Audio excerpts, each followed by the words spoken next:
সাদা পাথরের তাজমহল নয়, ভারতবর্ষের আসল ভালোবাসার ইমারত আদতে একটা কংক্রিটের বিল্ডিং, যেটা তৈরি হয়েছিল টাটাদের হাত ধরে। না, আমাদের আজকের গল্পের হিরো রতন টাটা নয়, আমাদের আজকের গল্পের হিরোর নাম দোরাবজি টাটা, আর হিরোইন মেহেরবাই টাটা। এই দুজন মানুষের ভালোবাসার ফসল হিসেবে ভারতবর্ষে এমন একটা বিল্ডিং গড়ে উঠেছিল যে আজ অবধি কয়েক লক্ষ পরিবারের মুখে হাসি ফিরিয়ে দিয়েছে এবং এখনো সেই কাজটাই করে চলেছে। আর এই বিল্ডিং এর একটা অংশ কিন্তু কলকাতাতেও রয়েছে। তাই আজকের এই গল্পটা ভারতবর্ষের প্রত্যেকটা মানুষের জানা উচিত। আর শুধু ভারতবর্ষ কেন, বাংলাদেশের মানুষদেরও এই গল্পটা মন দিয়ে শোনা উচিত, কারণ কোথাও একটা গিয়ে তারাও এই বিল্ডিং এর সঙ্গে জড়িয়ে রয়েছেন। গল্পের শুরু 1898 সালের ভ্যালেন্টাইন্স ডে, অর্থাৎ 14ই ফেব্রুয়ারির দিন। ওই দিনই বিয়ে হয় দোরাবজি টাটা এবং মেহেরবাইয়ের। বিয়ের 2 বছর পর অ্যানিভার্সারির দিন দোরাবজি টাটা নিজের প্রিয়তমা মেহেরবাইকে একটা হিরে উপহার দেন। সেই হিরেটা আকারে বিশ্ববিখ্যাত কোহিনূর হিরের চেয়েও দ্বিগুণ বড় ছিল।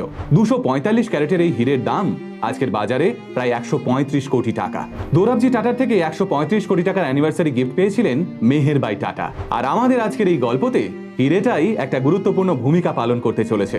এই হিরেটা না থাকলে আজ হয়তো টাটা গ্রুপের কোনো অস্তিত্বই থাকতো না ভারতবর্ষের বুকে, আর আমরা হয়তো রতন টাটার মতো শিল্পপতিকেও দেখতে পেতাম না। তো যাই হোক, গল্পে ফিরে আসি। এই ছবিটা দেখলেই বুঝতে পারবেন মেহেরবাই ঠিক কতটা সুন্দরী এবং রাজকীয় দেখতে ছিলেন। এই রাজকীয়তা ছিল মেহেরবাইয়ের মানসিকতাতেও। তিনি ভারতীয় শাড়ি পরেই দুনিয়ায় তাবর তাবর ইভেন্টে পৌঁছে যেতেন, দাপিয়ে টেনিস খেলতেন, ঘোড়সাওয়ার থেকে গাড়ি চালানো সব পারতেন মেহেরবাই। ভারতীয় মহিলাদের অধিকার এবং তাদের লিডারশিপ নিয়েও বারংবার সওয়াল করতেন তিনি। টাটা গ্রুপের বিজনেস সে সময় ভারতবর্ষে রমরমিয়ে চলছে।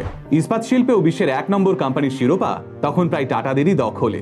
কিন্তু ঠিক সেই সময় লাগলো প্রথম বিশ্বযুদ্ধ। এই বিশ্বযুদ্ধের আফটার এফেক্টস এর ফলে টাটা গ্রুপের মেরুদণ্ড প্রায় গুঁড়িয়ে গেল।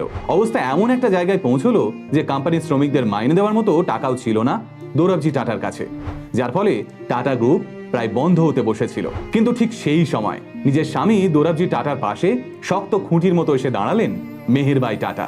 নিজের ভালোবাসার মানুষটাকে বাঁচাতে মেহেরবাই সিদ্ধান্ত নিলেন ওই দামি হিরেটা সহ নিজের সমস্ত গয়না বন্ধক রাখবেন তিনি। প্রথমে দোরাবজি টাটা কিছুতেই রাজি হচ্ছিলেন না মেহেরবাইয়ের এই সিদ্ধান্তে, কিন্তু অবশেষে কারখানার গরিব শ্রমিকদের কথা ভেবে দোরাবজি রাজি হতে বাধ্য হলেন।